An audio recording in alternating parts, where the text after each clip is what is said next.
Hello and welcome back. My name is Heather. If you're new around here, welcome.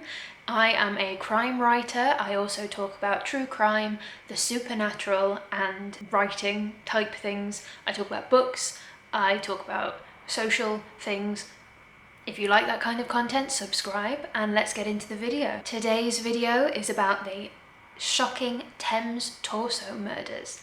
Now this is another case that first introduced me into the world of true crime. This is something else I learned from the book A Very British Murder by Lucy Worsley. I will link that below again because it is a very good book, and I will link it from hive.co.uk, which is an incredible alternative to Amazon when it comes to buying your books. They have ebooks, they have hard copies of books, they have films and all kinds of bejiggles and shenanigans like that. They're a great alternative to Amazon. You won't be giving any more money to the billionaires. Support the book industry by shopping independently and use things like Hive, Waterstones, your local bookshops, second-hand bookshops. Support the book industry. Don't let it die. Let's talk about chopped up people in rivers.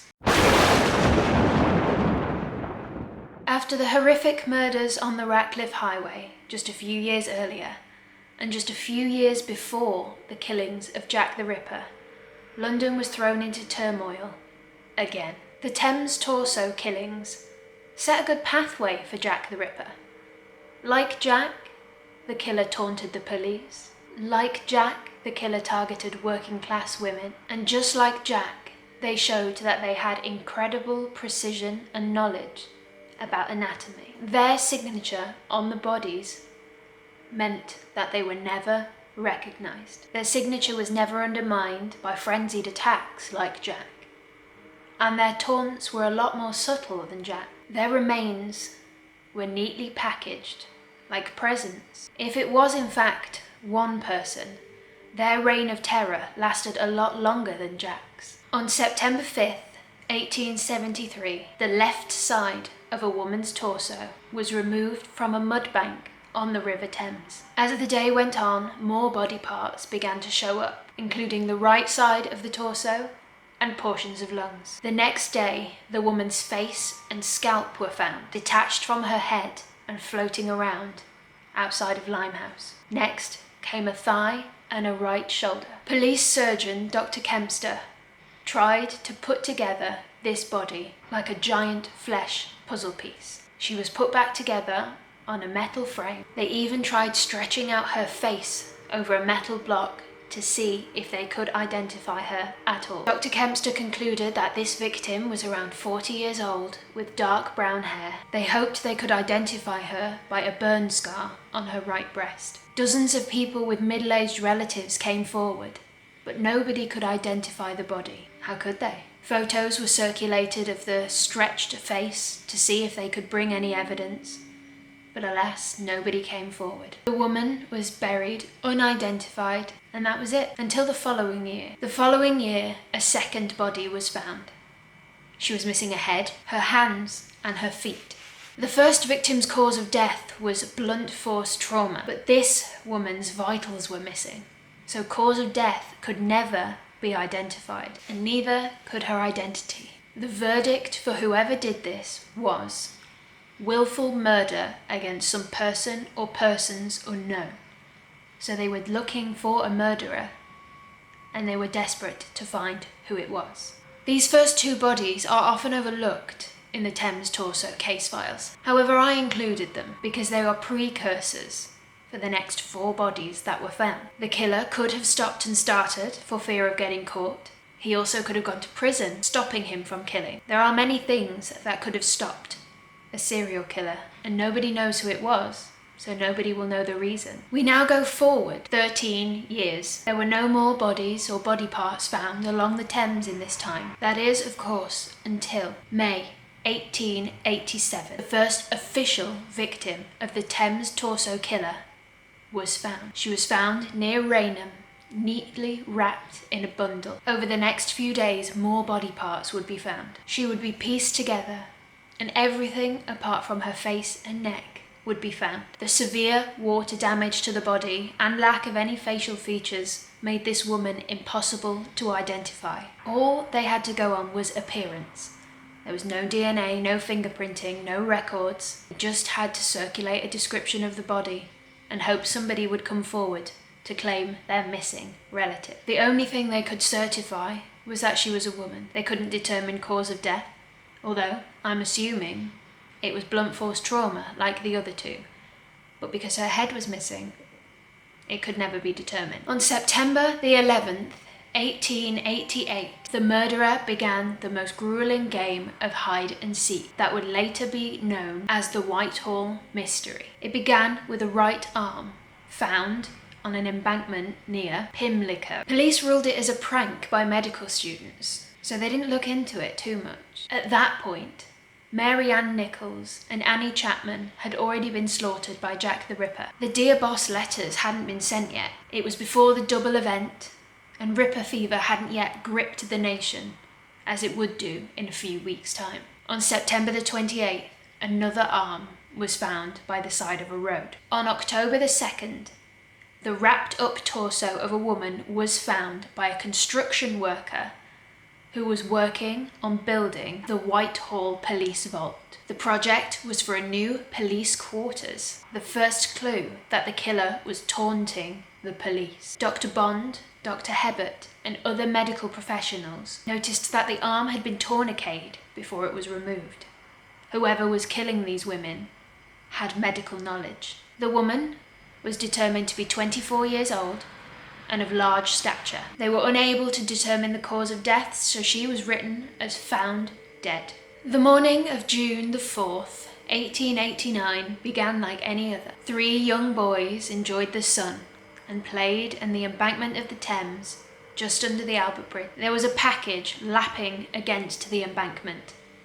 The curious boys went to go and find out what was inside. They were horrified to find out that it was a human arm. They took the arm to the police, where Dr. Kempster had determined that it had been in the water for 24 hours. It was wrapped in a garment marked L.E. Fisher. More body parts were found over the next few days, and a Dr. Braxton Hicks determined that skill was used to dismember these bodies. A combination of body parts, the garment, and a scar on the right wrist led this woman to be identified as Elizabeth Jackson, the only identified victim in the Thames torso case. She was from County Cork in Ireland. She'd moved to England to work as a sex worker to support herself. She was also 8 weeks pregnant at the time of her death. She was 24 years old. Many people believed that the Ripper was back and began to panic, with Elizabeth being a prostitute, a known target of the Ripper, and she was dismembered. The killer once again showed their tendency to taunt, throwing a right thigh over the wall of the Shelley estate. Yes, those Shelleys. Percy Shelley and Mary Shelley. Frankenstein Shelleys. So they threw body parts into their garden. The final crime is known as the Pinchin Street torso. It's the one most associated with Jack the Ripper, adding to the coals of the Ripper fire. On September the 10th, 1889, PC William Pennant came across the torso of a woman in Pinchin Street. The arms were still attached, but she had no legs or head. These were the only body parts to be found. There was no evidence that she was killed here.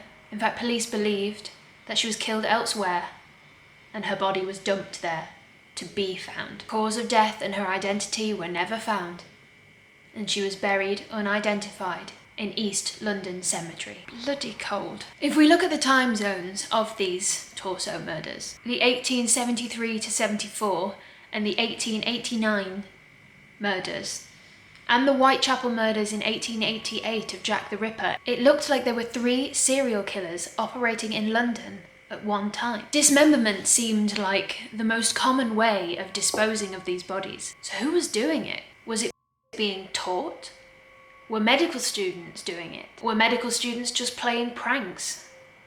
We'll never know. We don't know if the Thames torso murders were committed by one murderer or several murderers. And we don't know if it was the same killer who stopped and started. And if it was, why did they stop and start? All of the victims were lower class women, including Jack the Ripper's killings. So somebody had it out for this social group. What on earth was happening back then to cause this kind of violence? And why dismemberment? Well, dismemberment works as a way of hiding the identity of the body.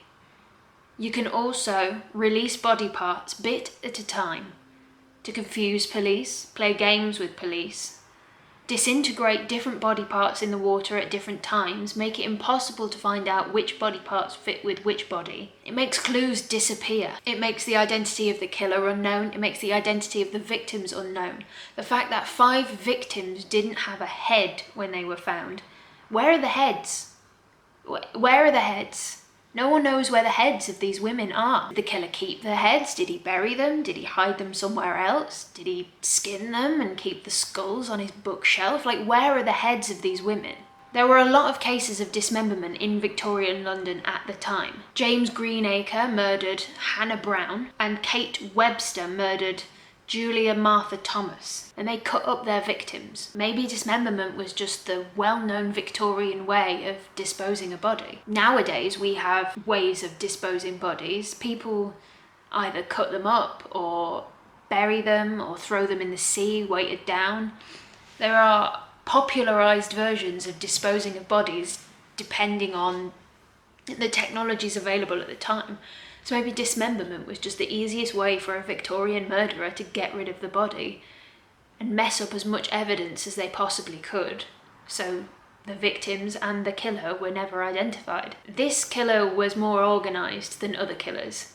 Jack the Ripper seemed quite frenzied, quite passionate, angry almost, but this killer was strategic. And they also had the guts to play games with the police. Not like Jack, where you write weird cryptic letters in red ink and pretend it's blood, or email kidneys. Email kidneys. You can't email a kidney to the police or eat body parts of the victims. He had a kidney for tea once. I've lost my train of thought. Yes, leaving body parts in places like the Shelley estate. The people who wrote Frankenstein, the woman who wrote Frankenstein, you leave body parts in her back garden. You cut up several people in the hope that maybe police put them together wrong, create their own Frankenstein's monster. The Thames was well known for having body parts just in it, as well as decaying animal remains. It was a rubbish dump. Still is a rubbish dump. Environmentalists, we need to get on that. It's a beautiful body of water and it shouldn't be a rubbish dump, and it definitely shouldn't be where you put bodies. Naughty. It's incredibly naughty. Stop disposing your bodies in rivers. A river is a good place to get rid of a dismembered body. Don't do it though. 0 out of 10 recommend. Dismemberment is an age-old practice in war and ritual and sacrifice. It's meaningful. To me, it's strategic. It's like a good way of covering your tracks. You can release body parts bits at a time, taunt the police, leave the body parts in water, release them at different parts of the stream so they never catch up or they get washed up in different areas of the city. You can throw a foot in the Thames and throw an arm in Stratford-upon-Avon. Like, you don't have to dispose of them in the same river. That's what dismemberment means to me. It also looks like it's one final act of superiority from the killer to his victims. It's not just enough to smash someone's head in, but cutting that body up gives them one final bit of power over it. It wasn't a frenzied dismemberment, like, oh shit, I've got to cut this body up and get rid of it. It was strategic, parcelled, tourniqueted, clean cuts. It wasn't like, ooh. It was, this is how we cut up, but like a butcher. It's like a butcher. The non-recovery of feet and heads is a little bit strange. Why? Obviously, you don't want to release the head because that will give the identity of your victims and release the connection from you to them, but where are you keeping them? Where are you keeping them? Also the feet. Why keep the feet? Some people believe that these murders were a precursor to Jack the Ripper in training, like he was practicing and then he became more frenzied as he went along. I don't think that's the case. Serial killers do need to practice, yes. It is a skill that is learned, but I don't think this was anything to do with him. This was an incredibly different way of killing, disposing of the bodies. Like, Jack was brutal, graphic. He taunted the police in obvious, unsubtle ways, whereas the Thames Torso Killer was a little bit more meticulous and a little bit more strategic. I don't think it was anything to do with Jack the Ripper. I think they were two separate killers. Also, Jack's victims were all identified. If it was Jack the Ripper in training, Jack doesn't care about his victims being identified. It's almost like he wants people to know who they were. It's like he wanted people to know that this is what happens to sex workers.